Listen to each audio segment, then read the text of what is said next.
Okay, so in this video, I'll just explain the general principles of design of a product website.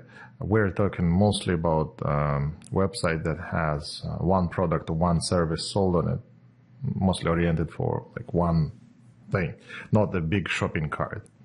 But a lot of those principles will be applicable to multi-product websites if you have more than one product on a website. Because we're talking about setting up the content management system itself, how to build the pages, how to build what plugins do we need, and so on. So each website has a whole series of things that are installed on it. First of all, it has external stuff that is visible to the user. Right, so that's the theme design, page design, each individual page, images that we use in blog posts, and so on and so forth. And we also have a lot more of the stuff that user doesn't see. Those are all sorts of counters, advertisement, tests, A/B split tests, multilinear tests, and so on and so forth. So the plugins, the controls, the attachments, and so on, installed on one website, mostly they are repeated on all of the websites, more or less. Even multi-product ones and single product ones, doesn't matter. But just in general, I'm just going to explain stuff as we go along. So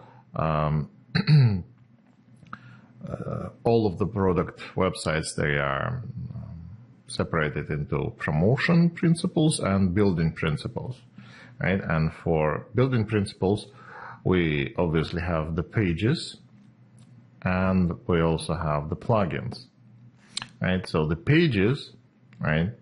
We have general rules for all the pages, like for sales pages and for blog posts and so on. So let's say if we take the rules for a sales page. Now, what are the differences? Let me explain the general differences, and then probably in a separate video, I'll explain each one individually. So we have sales pages. The sales page is something where we actually sell something, right? So the sales page usually has an add to cart button from which we have to take action. We have to buy something. A user has to buy something.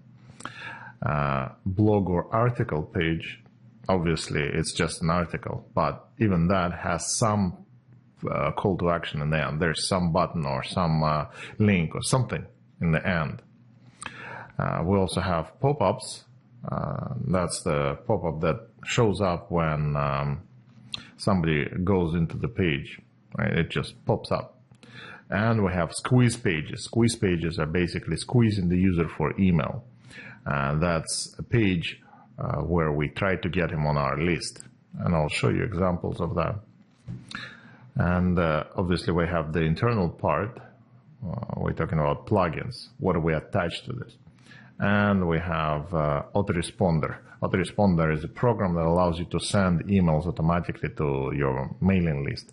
So every time somebody goes to the squeeze page and gives us their email, or through pop-up, they will get on our list, we actually get their email and we start sending them email in sequence. So we have email for day 1, email for day 2, and so on and so forth. And we have to build those, and each of those emails contains the email itself and the page that it leads to, because each email will eventually ask them to click on a link, on some kind of link. Usually we don't have call to action within the email. We cannot buy from email. I mean, we have no button to buy from email, although very occasionally we can do that, but usually it's not recommended.